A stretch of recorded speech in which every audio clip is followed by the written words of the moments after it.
विविध भारती।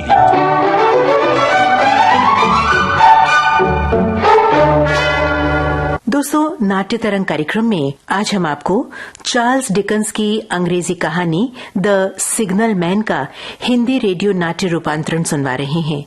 रूपांतरकार हैं राज बिहारी दत्ता और निर्देशक हैं विजय दीपक छिपर। तो आइए सुने नाटक द सिग्नल मैन।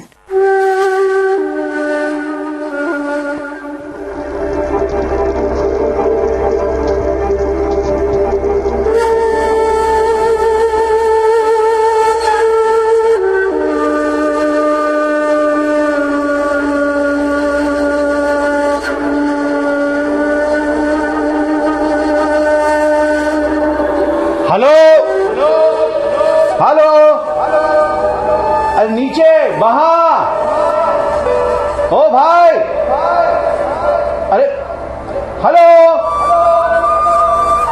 आश्चर्य है, हो ही नहीं सकता कि इसने मेरी आवाज ना सुनी हो, और खास तौर पर वहां से जहां ये इस समय अपने कैबिन के दरवाजे पर हाथ में छोटा सा डंडा लिए खड़ा है जिस पर लाल और हरी झंडियां लिपटी हुई है। वहां से इस ढलान के ऊपर जहां मैं खड़ा हूं देख पाना बड़ा ही सरल है, फिर भी ये मेरी ओर ध्यान न देकर इधर रेल की पटरियों की ओर देख रहा है। अब फिर आवाज लगाता हूं, अब हेलो, और नीचे वहां हो भाई। शुक्र है इसने मेरी ओर देखा तो। अरे यहां से कोई ऐसा रास्ता है जहां से नीचे उतरकर मैं तुम्हारे पास आ सकूं, तुमसे बात कर सकूं?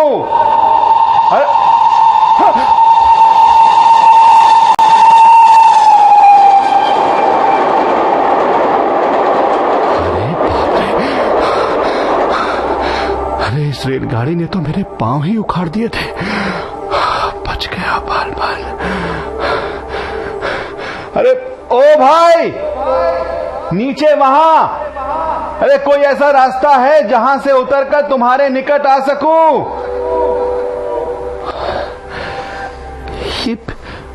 ये मुझे अचल दृष्टि से इतने ध्यान से क्यों देख रहा है?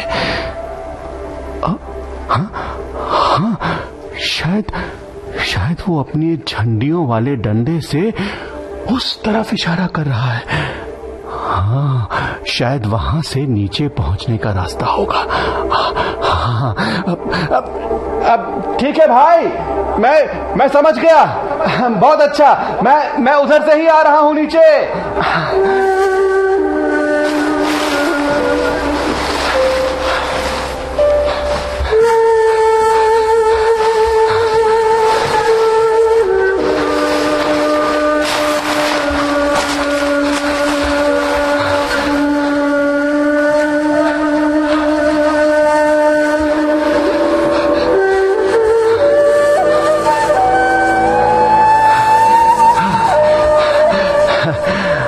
हेलो,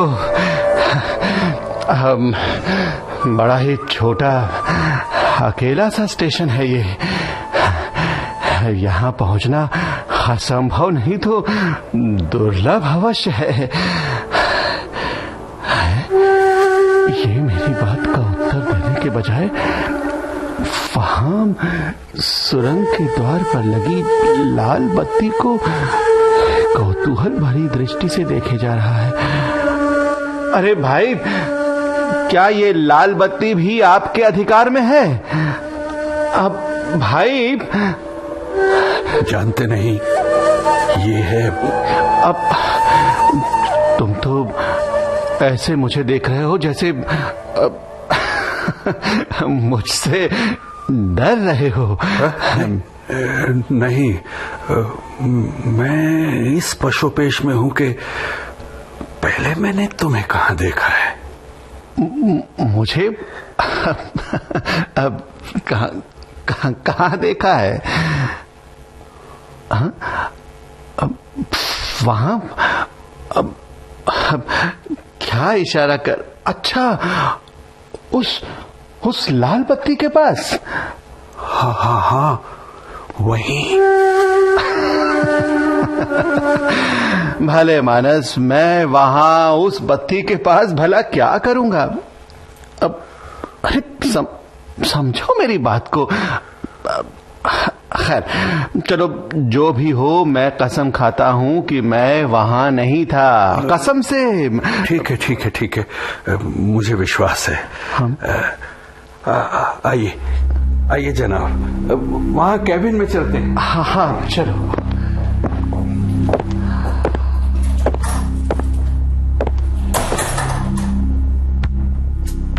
जनाब, आप सोच रहे होंगे कि मैं इस वीराने में छोटे से स्टेशन पर क्या कर रहा हूं। हालांकि मैं बहुत पढ़ा लिखा हूं। हाँ, पर विधि का विधान। जब मैं जवान था तो मैंने बहुत कुछ करने की कोशिश की। मैं हमेशा से चाहता था कि मैं एक बहुत बड़े संगठन का हिस्सा बनूं, जिसमें बहुत सारे लोग काम करते हों। इसके लिए मैंने सेना में भी भर्ती होने की कोशिश की, पुलिस फोर्स ज्वाइन करने की कोशिश की। मैं पागलों के भांति जीवन में इधर उधर भागता रहा। मुझे जो भी जीवन में अवसर मिले, मैं उन्हें ठीक से इस्तेमाल नहीं कर सका। और इस कारण सब मौके मेरे हाथ से फिसलते गए और मैं नीचे नीचे गिरता चला गया और दोबारा कभी न उठ सका। और फिर मुझे लगा कि क्यों ना रेलवे की नौकरी की जाए। हाँ, मुझे ये बहुत ही उपयुक्त लगी और मुझे जनाब इससे कोई शिकायत भी नहीं है, क्योंकि जो बिस्तर मैंने अपने लिए सजाया है मुझे उसी पर लेटना होगा। अब दूसरा बिस्तर सजाने के लिए काफी देर हो चुकी है। आई एम सॉरी, मैं नहीं वेल आई एम सॉरी, मैं अभी आया। कहाँ चला गया ये?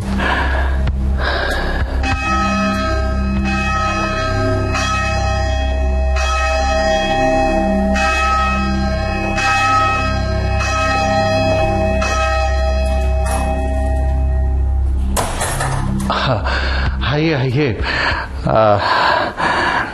मैं दावे के साथ कह सकता हूं कि इस समय बाहर स्टेशन पर कोई नहीं होगा। अगर आप 8 का घंटा ना भी बजाते तो भला क्या फर्क पड़ता। जनाब, मैं अपना काम पूरी ईमानदारी से करता हूं। अभी देखिए, 8:45 पर यहां से एक एक्सप्रेस निकलेगी। मैं जाऊंगा, इस अकेले स्टेशन पर अकेला खड़ा उसे हरी झंडी दिखाऊंगा। अच्छा, अब मैं चलना चाहूंगा।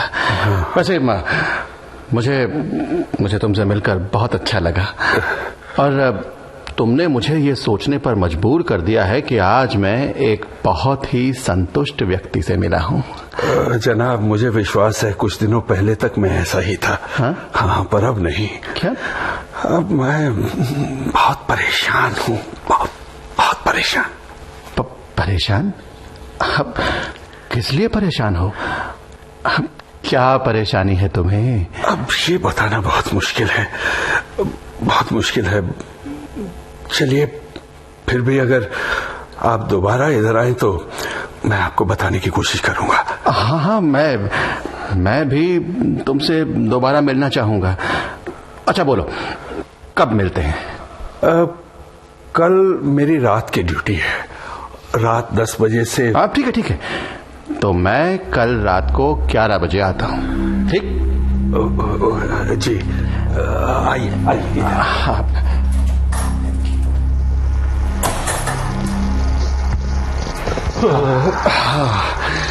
बहुत ठंड है बाहर। देखिए जनाब, मैं अपने लैंप से आपको ये सफेद रोशनी दिखाता हूँ। जी। जब तक आप ऊपर जाने का रास्ता ना पा ले हैं, तब तक मैं आपको ये रोशनी दिखाऊंगा। Thank you. जब रास्ता पा ले तो आवाज मत दीजिएगा। जी। हाँ, जब ऊपर पहुंच जाए तो भी आवाज मत दीजिएगा। बहुत अच्छा। और एक बात, जब आप कल रात आए तो भी आवाज मत दीजिएगा। जी। मैं और अब जाते जाते सिर्फ एक सवाल और। जी। ये किस कारण से आप वहां से चिल्लाए थे? हेलो, नीचे, वहां। भगवान जाने क्या मैं ऐसा कुछ चिल्लाया था? ऐसा कुछ नहीं, आपके यही शब्द थे। हाँ, मैं इन्हें भली भांति जानता हूँ। मानता हूँ यही शब्द रहे होंगे, क्योंकि मैंने ऊपर से तुम्हें नीचे देखा था। तो कोई और कारण तो नहीं? अरे और क्या कारण हो सकता है? आपको इस बात का अनुभव नहीं है कि ये शब्द अलौकिक ढंग से आप तक पहुंचे हों? नहीं, बिल्कुल नहीं, बिल्कुल नहीं। देखो, मैंने आवाज नहीं दी।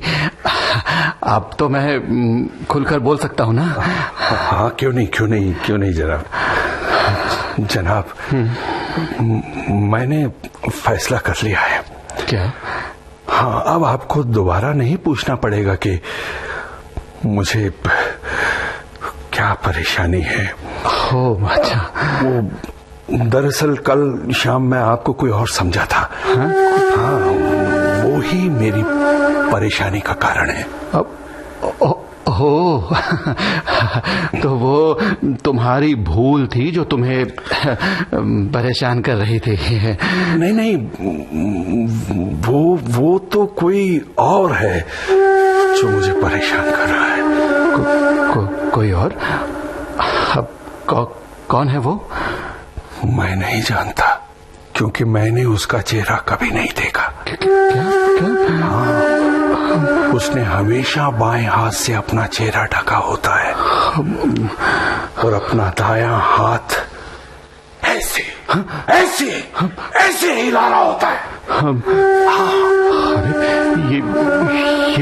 ये ऐसे तो ऐसी मुद्रा है जैसे कोई कह रहा हो कि भगवान के लिए रास्ता खाली करो। वो पूरे चांद की रात थी। मैं यहाँ अपने कैबिन में बैठा था जब मैंने किसी की चीख सुनी। मैं चौंक गया।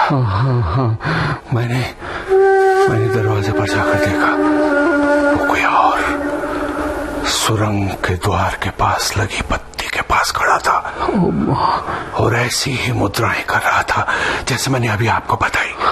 ऐसे हाथ हिला कर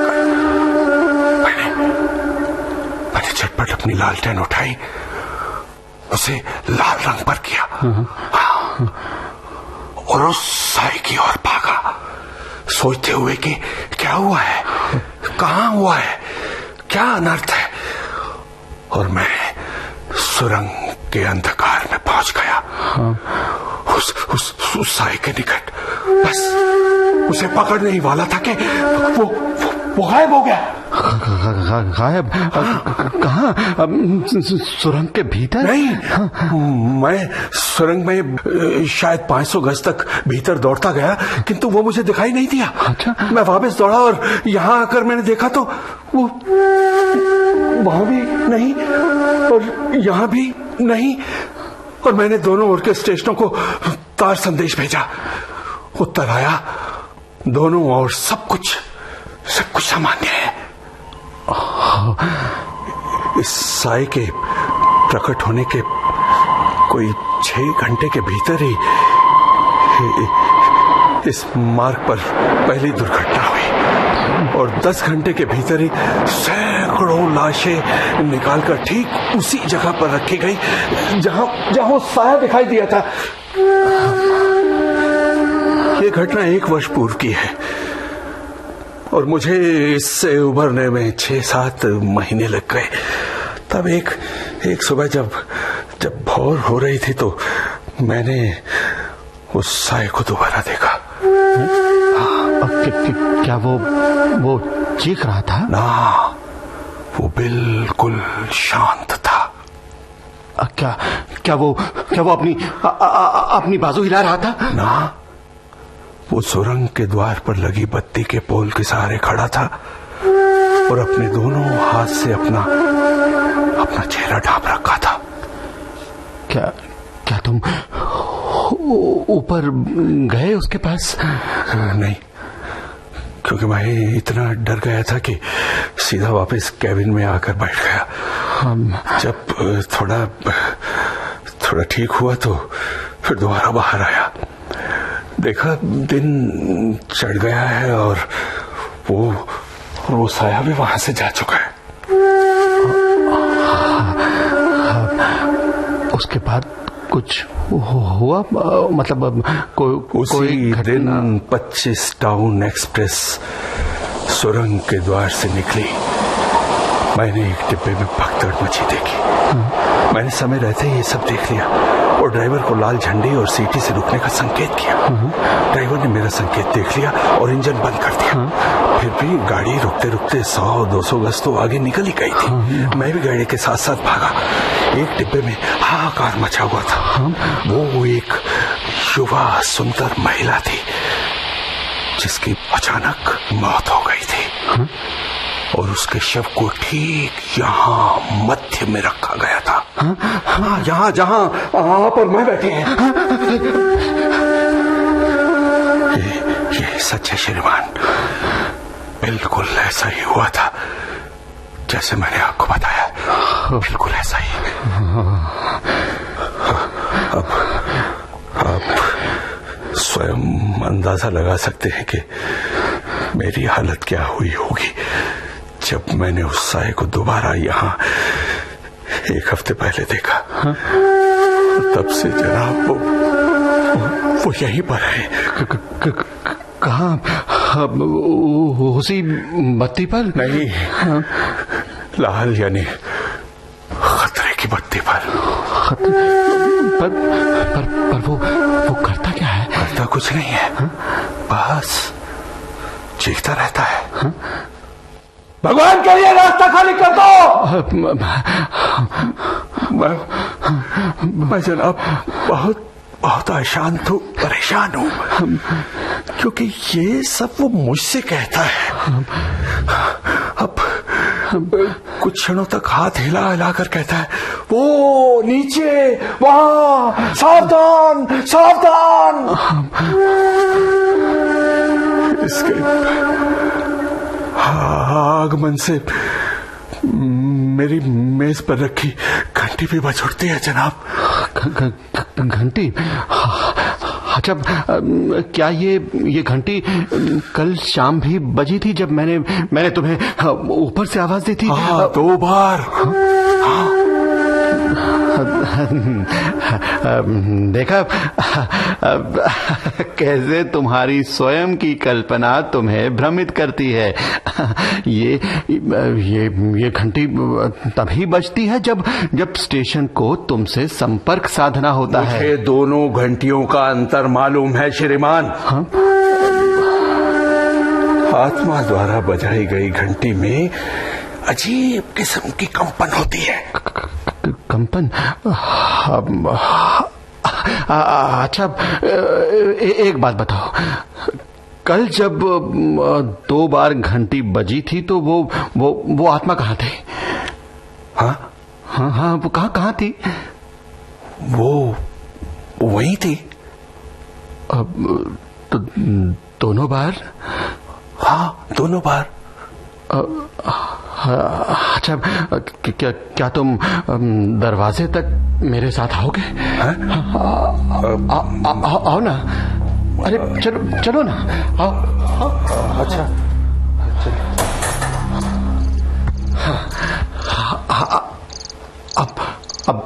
अब देखो, उस ओर देखो।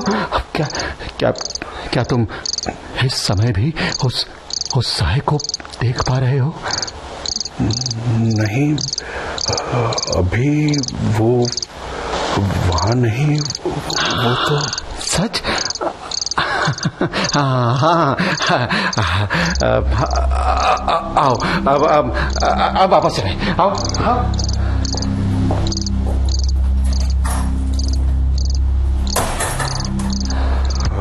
अब तो आप समझ गए होंगे जनाब के यही सवाल हैं जो मुझे परेशान किए हुए हैं। आखिर ये आत्मा कहना क्या चाह रही है? मैं तुम्हारी परेशानी समझ पा रहा हूँ, लेकिन मैं खुद भी इसका मतलब नहीं समझ पा रहा हूँ। ये आत्मा किस बात की चेतावनी दे रही है? क्या संकट है, क्या खतरा है? यदि खतरा पटरियों पर है तो कोई भयंकर संकट आने वाला है। ये तीसरी बार इस पर संदेह नहीं किया जा सकता जनाब, जबकि हम जानते हैं कि क्या कुछ घट चुका है। जनाब, मुझे कुछ समझ में नहीं आ रहा कि मैं क्या करूं। यदि मैं अपने पूर्व या पश्चिम दोनों ओर खतरे का संकेत भेजता हूं तो वो समझेंगे कि मैं पागल हूं, क्योंकि वो पूछेंगे कि क्या खतरा, और मैं क्या उत्तर दूंगा उसका। और यदि फिर भी मैं जोर देता रहा कि खतरा है परंतु क्या नहीं जानता, तो वो लोग जनाब मुझे नौकरी से निकाल देंगे। इस व्यक्ति की स्थिति सचमुच बड़ी दयनीय है। ये मानसिक यातना है उस विवेकी व्यक्ति की जिसे जीवन ने बर्दाश्त से बाहर की तकलीफ देकर संवेदनशील बना दिया है। जब आत्मा पहली बार लाल बत्ती के नीचे खड़ी थी तब उसने क्यों नहीं बताया कि दुर्घटना होने वाली है? और यदि ये दुर्घटना होने ही वाली थी तो कैसे टाली जा सकती थी? दूसरी बार उसने क्यों नहीं बताया कि महिला की मृत्यु हो जाएगी ताकि उस महिला को घर से ही न निकलने दिया जाता? जनाब, दोनों अवसरों पर उस आत्मा का प्रकट होना घातक सिद्ध हुआ, और अब ये तीसरी बार। अब तो मुझे बता दें कि क्या खतरा है। हे भगवान मेरी सहायता कर। मैं एक छोटे से स्टेशन का गरीब सिग्नल मैन हूं। ये आत्मा किसी बड़े स्टेशन के बड़े अधिकारी के पास क्यों नहीं जाती जो इस पर विश्वास करे, जिसे निर्णय लेने का अधिकार हो? अब देखो मैं तुम्हारी मनस्थिति समझ सकता हूं। अब तुम संवेदनशील हो अपने कर्तव्य के प्रति, उन यात्रियों के प्रति जो प्रायः इन रेलगाड़ियों में यात्रा करते हैं। अब बेशक तुम्हें इस आत्मा का प्रकट होना ना समझ आए, पर तुम अपने कर्म पर अडिग हो। भरोसा रखो, कुछ नहीं होगा, कुछ नहीं। अब देखो, अब रात के 2 बज रहे हैं। मैं चलना चाहूंगा। कहो तो सुबह तक तुम्हारे साथ रुक जाता हूँ। नहीं, कोई बात नहीं। अच्छा, फिर मिलेंगे। ठीक है, बाय।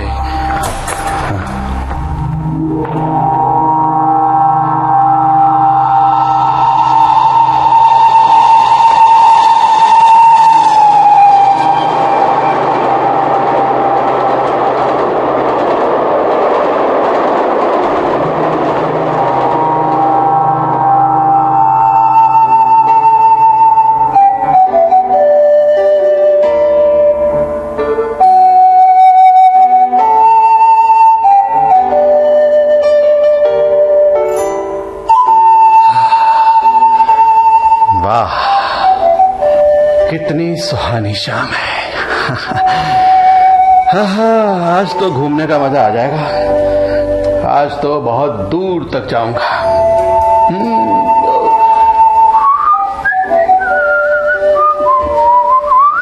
अरे ये तो वही ढलान आ गई जो सिग्नल मैन के केबिन की ओर जाती है। अब चलूं ऊपर से ही देख लेता हूं कि नीचे क्या हाल है।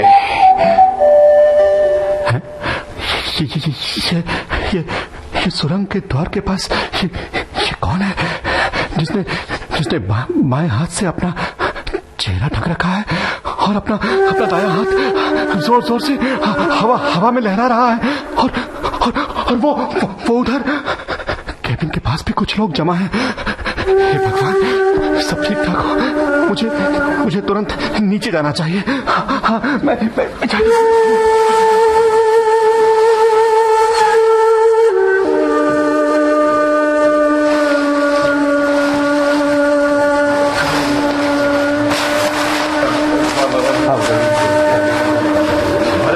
क्या मामला है? अरे क्यों भाई साहब, क्या हुआ? वो क्या है भाई साहब कि आज सुबह सिग्नल मैन की मृत्यु हो गई। हाँ, आशा है वो नहीं जो इस कैबिन में बैठा था। अरे हाँ, वही श्रीमान। हे भगवान, वो ना हो जिसे मैं जानता था। देखिए, आप उसे पहचान लेंगे यदि आप उसे जानते थे तो। आप ऐसा कीजिए, इधर आइए मेरे साथ। इधर आइए।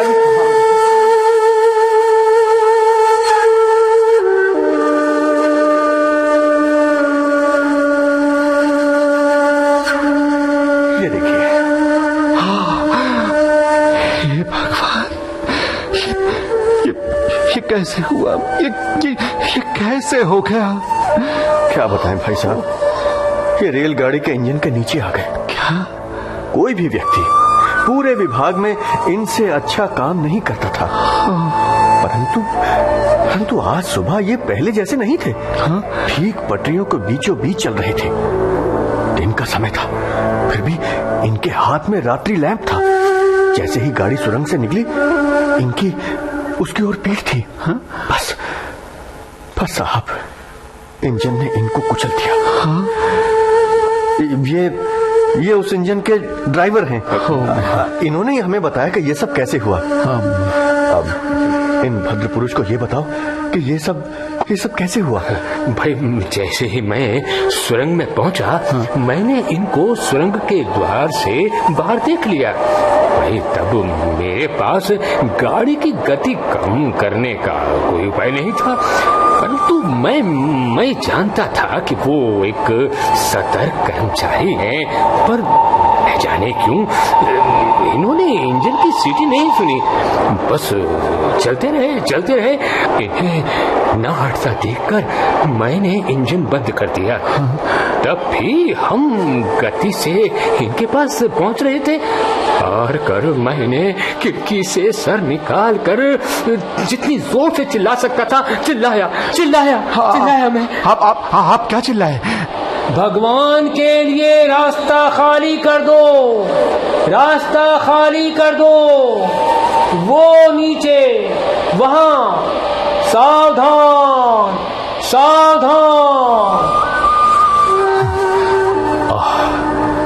बड़ा ही भयावह दृश्य था श्रीमान। आखिर मैंने अपनी बाईं बांह से अपनी आंखें ढक ली और दाहिना हाथ हिलाकर उसको पटरी से हटने का संकेत देता रहा। पर ये सब कुछ काम न आया।